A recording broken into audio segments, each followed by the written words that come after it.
up, y'all?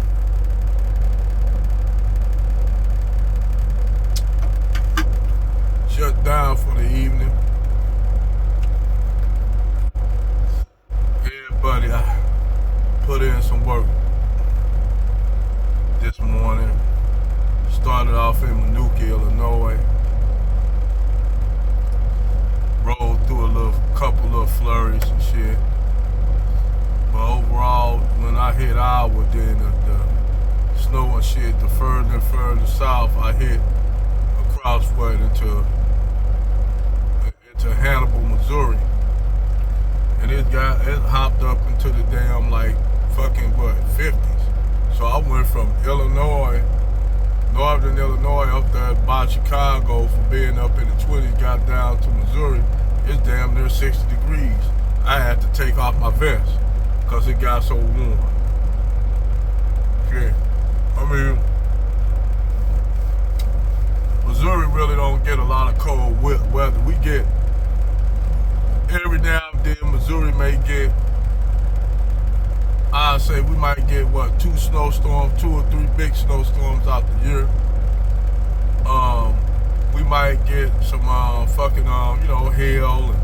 not hail, but freezing rain and shit. Temperatures every now and then to drop. Like in the morning, it might be 20 degrees in the morning, but that shit pop up right up to 60 to 70 degrees. You might get a cold spell to drop down into the single digits, but the next day it'll be up back into the damn 60s. That Missouri weird. It's a weird state, man. I lived in a lot of states. I lived in Florida. I lived in Arizona. Lived in Nevada. Never lived in California. Definitely, I'm from Texas, but I lived in a lot of states. And St. Louis, Missouri is about, especially St. Louis, about the weirdest goddamn city. It's so damn weird that they got palm trees in St. Louis. That's how weird it is, because temperatures fluctuate. About us being in Missouri, Missouri is in the temperate zone. It's in the sweet zone. You can get the cold weather, you can get the warm, you get shit coming down from the south. A jet stream come down from the south, and it'll stay right there for a minute. Then it'll drop the jet stream and drop down, then bring some single digits. Then next week it'll go right back up. So you basically, one day you might be wearing some shorts and jogging out there in the park. Next day got you up there dressed like you in the North Pole and shit. But it throws you them goddamn temperatures, them fucking temperature just changes, flips and flaps all over the goddamn place. But I'm gonna talk a little bit about this trucking game, and I'm gonna tell you like this. It's a lot of guys that now you got a lot of younger women out here driving. You got young girls, 25, 22 to 23 out here pushing 18 wheels. And like I said, I don't got nothing against young sisters driving. Hey, more power to them. If it's gonna help their ass pay their bills, hey, I'd rather for them to get out here. I might critique. Let me break this shit down for y'all. I might critique some of the shit that sisters do on the goofiness that they be on. I do that, but let me make that clear. I don't hate black women. I love black women. It's niggas go and get passports, and I don't knock them. And if you got black women in other places, no doubt, Brazil, Latin America, but I don't got time to be trying to learn no motherfucking languages and go through all that shit, trying to talk to some goddamn woman, man. Motherfucker, I don't got time for all that shit. Cause I like to go, if I go on a trip, I want to see the sights, I want to see the culture. I don't care about, I'm married, so I don't care about that. For the brothers that's looking, Hey, go do y'all thing. If you want to trick off a shitload of money, knock yourself out. You know, hell, you'll be tricking back here in the States any goddamn way, so what difference it make? That's what fucked me up when motherfuckers say, they going down there tricking out money with them young girls, taking advantage of them young girls. Have you ever thought that them young girls down there in Brazil, Dominican Republic, fucking Colombia, any of them places, you think they, Thailand, you think them young girls ain't taking advantage of them motherfuckers? Shit. But the only thing is, the difference is they getting reciprocation. But anyway,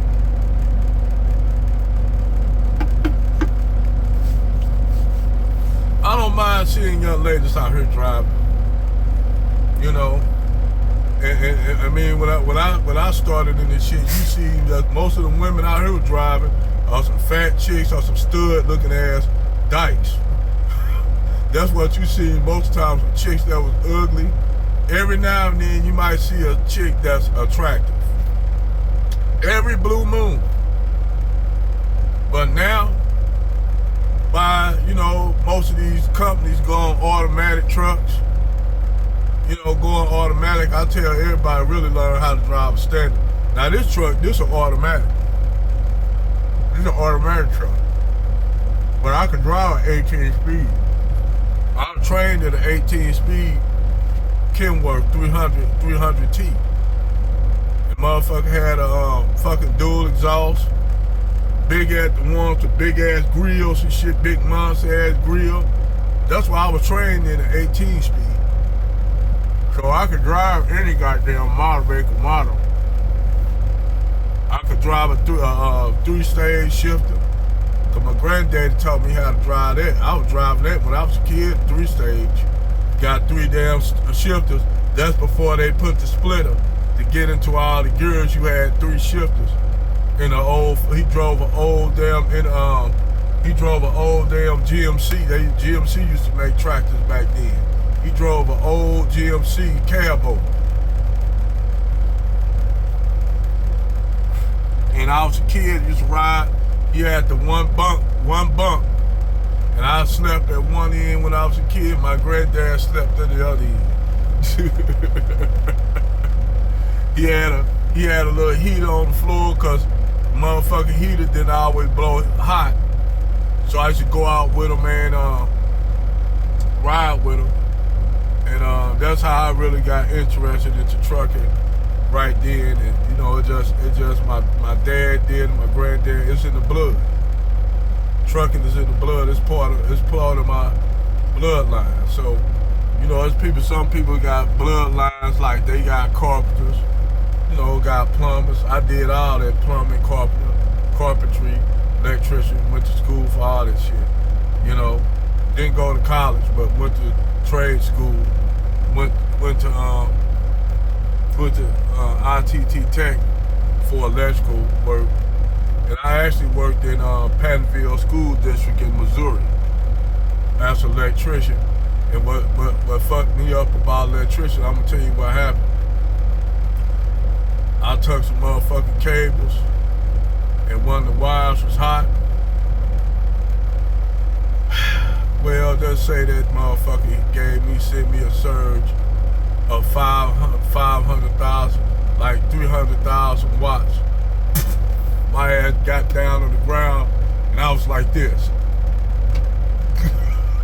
I thought I got shot by it felt like a whole bunch of heat going through my body. And I had smoke and shit. They took me to the hospital and I said, shit, it jump-started my heart. I ain't been back fucking with electrician shit. I done some electrical work for my mom. Put in a fuse box, but that's it. Other than that, I don't fuck with electricity like that no more. Not after that shit. Man, you can feel that damn electric hitting you up, man. That shit had me like, I was like foaming at the mouth. Now I know how people feel that got it, that be in an electric chair. It ain't no good feeling. That's the worst way you can fucking kill somebody. And that remind me of that little boy, 14-year-old poor black kid that they just used to test out the fucking electric chair on. The little poor. That's another kid they don't talk about other than Emmett Till, which they were both the same age. This boy was back in the 20s, and to test out the electric chair, they electrocuted a 14-year-old child. And you know, I was looking at that man, the 14. They had to stack fucking. If y'all read the story, they had to stack yellow pages just so the kid could sit in the fucking chair. And the reason why they was executing him because he was playing with a little white girl, and the little white girl accidentally fell and bumped her head, and they accused him of killing the black girl, the little white girl. So they gave him the electric chair, and really they was testing it out. You know, that just show you how back then, just sometimes, I ain't gonna lie, shit like that, it'll create deep hatred in me, because, I mean, I'll see if they would have executed a motherfucker that actually killed a whole bunch of motherfuckers. But you got a 14-year-old child, but he had to sit on fucking yellow pages. And it just some cruel ass shit. You know, that's somebody's child, 14-year-old child getting executed because of an accident just to test the electric chair. What y'all divested swirling chicks feel about that? 14-year-old boy, 14-year-old child, he didn't deserve that. Cause I heard these swirlers with nobody never say nothing about these swirlers talking about bullet bags and shit like that. And you know, talking about aborting black boys. So I want y'all divestment and swirler chicks to talk about on that Cynthia G shit. Tell, when you see a little black boy, a little child, tell them that you wish he wasn't born. And I bet you wouldn't. You couldn't look that child if you look that child, say they need to kill all black male little boys and shit. Look a child in the eye, a baby little boy in the eye. And if you say that to a little boy, you a cold-blooded bitch. You need to, if it's a hell, which I don't believe in, but if it is one, your ass, if you feel that way about black male children, you need to be down there in hell, because I would never feel that way for a child, whether it's a girl or a boy. Children are children. You leave the children and babies alone. If you gonna hate black men, fine. But leave the goddamn kids alone. They innocent. Whether they little boys or little girls. I heard a nigga one time say that, but see, we checked that shit. Everybody checked that Negro, talking about aborting all female children. Well, motherfucker, you born female children, motherfucker, how you ain't gonna have no more females. He like, just the point. We cussed that nigga out there and said, we damn near, I told that dude, you know, if I seen you in the street, I probably would whoop your ass just on the GP for doing anything to any child, whether it's a girl or a boy. I don't play that shit. You know, I don't play that shit, man. But you got some cold-blooded motherfuckers in this world, you know, that will say some wicked, evil shit like that. You know, that's some wicked ass shit to sit up here and say you're a boy, male baby. That's why I don't got respect for Glorilla. Anytime you make a damn whole song, fuck nigga free, talking about going to an abortion clinic and killing children, and BET gave that little fucking little bitch an award for that shit. Then you got the goddamn mayor of Memphis standing in line to meet her with his son. Goofy ass shit like that. That's why I said, man, hey, I hope y'all better vote for Judge Joe Brown, cause y'all got that man right there, man. Lord.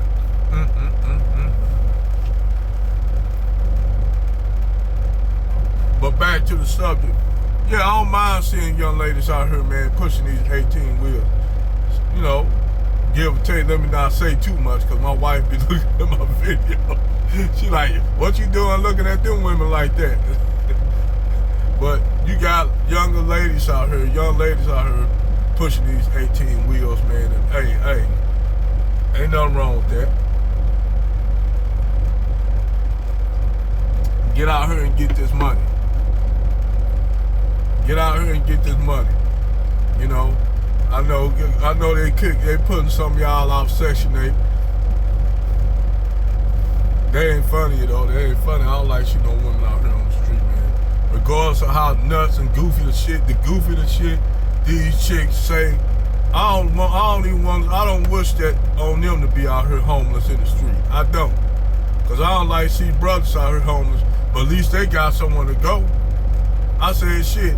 Women, angry man, they never lied about that.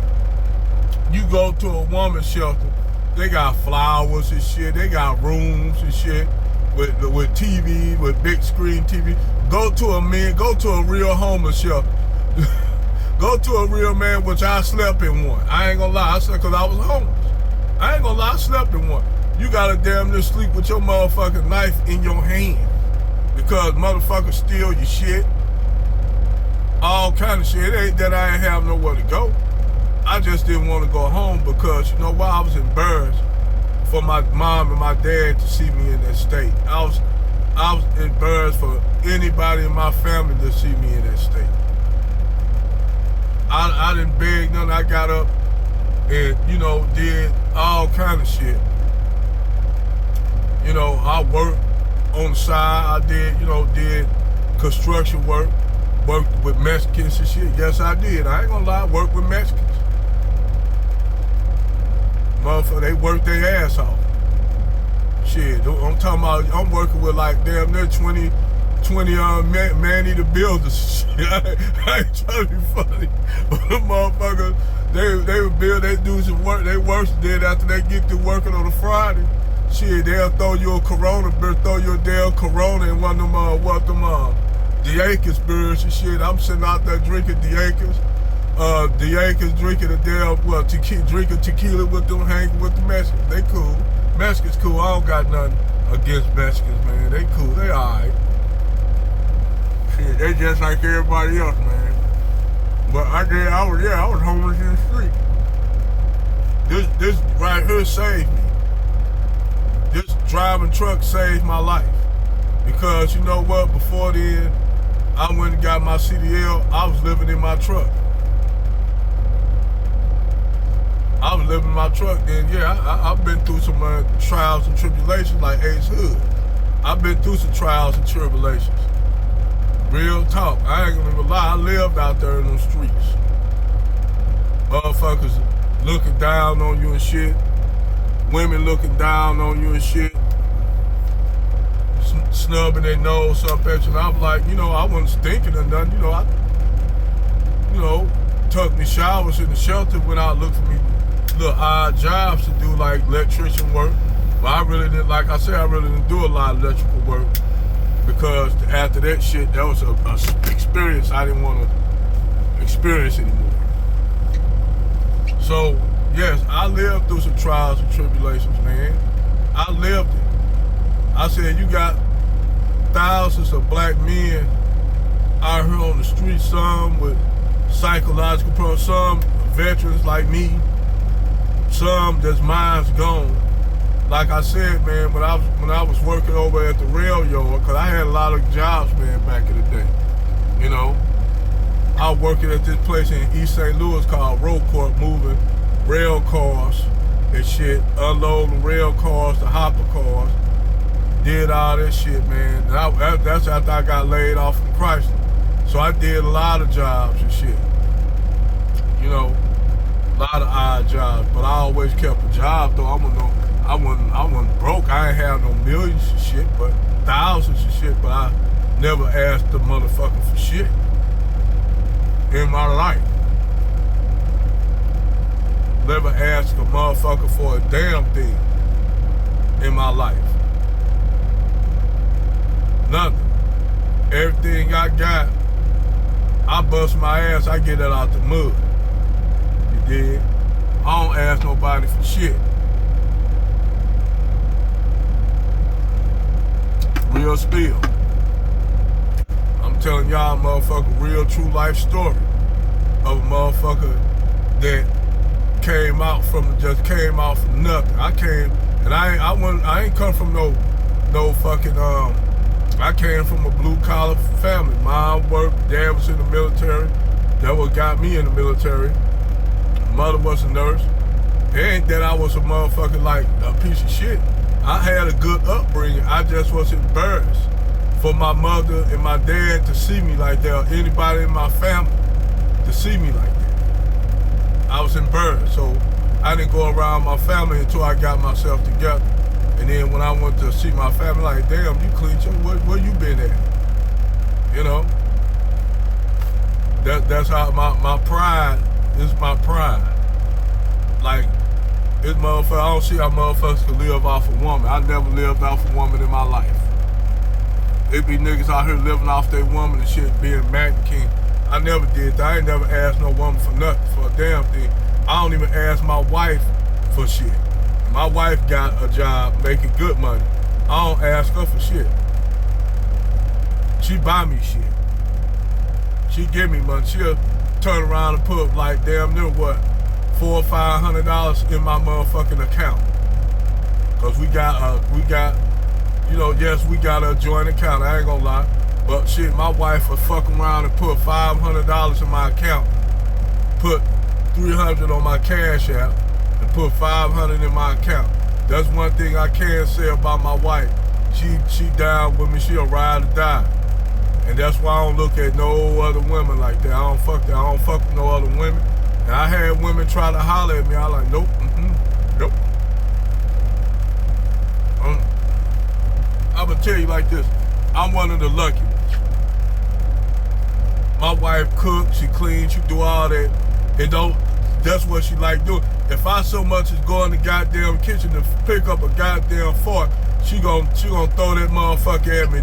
Tell her, she like, get out my damn kitchen.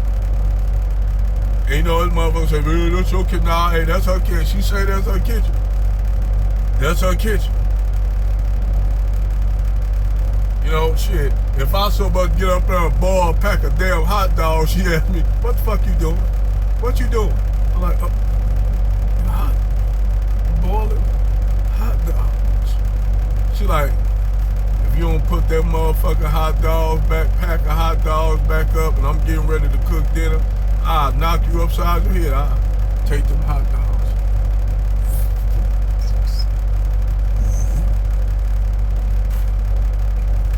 Now go in there and I'll cook you dinner and bring you a plate.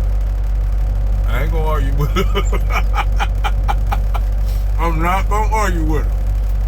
Cause see, my woman do that shit cause she like doing it. She like cooking. She like doing all kind of little crafts and noise, painting and shit. My wife like doing shit like that. There's some women like grotesque and say, you a maid or something? My wife, she a fucking neat freak.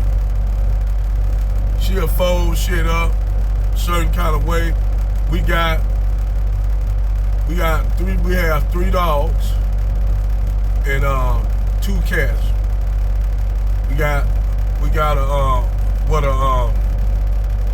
a tabby, and we have a Savannah cat. Damn Savannah cat look like a baby tiger. I'm gonna show y'all a picture of that motherfucker. Like a baby leopard, but it's a grown cat. Paws big as my hand, but it's a crossbreed between an African serval and a domesticated tabby.